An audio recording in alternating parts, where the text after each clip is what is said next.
যে তোলা হচ্ছে কারণ ওই দিন আমি ওই ড্রেসটা পরে ঘুরছিলাম, তখন আমাকে বললো একটা শুট করে ফেলা বেটার। তো ভাবলাম আচ্ছা ঠিক আছে চলো একটা শুট করে ফেলি, যেহেতু ড্রেসটা নতুন নিউ, কেউ এখনো পরেনি বাংলাদেশে।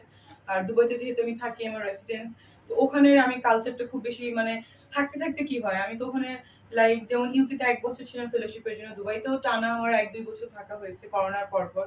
তো আমি আসলে ওইখানের সব কালচারটা এখন আমার কাছে খুব বেশি মানে প্রেফারেবল এবং মানে প্র্যাকটিস হয়ে গেছে। যেমন আমি যখন গাড়ি চালাই তখনও দেখা যায় যে আমাদের ওদের তো হচ্ছে সব লেফট হ্যান্ডেড। তো আমি যখন ড্রাইভ করছি তখন আমার এই প্রবলেমটা হয়, কারণ আমি যখন দুবাইতে যাই তখন আমিও ওখানে গাড়ি ড্রাইভ করি।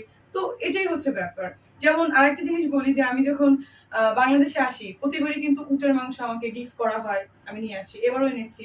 আবার হচ্ছে আমি যে ওখানে যে আমি যে কফিটাও পর্যন্ত বাসায় খাই, সেটাও কিন্তু উটের যে মিল্ক আছে স্পেশাল ওইটা আমি ইউজ করে খাই। এটা কিন্তু অনেকে জানে না, কিন্তু এটা কিন্তু খুবই মানে কি বলে হেলদি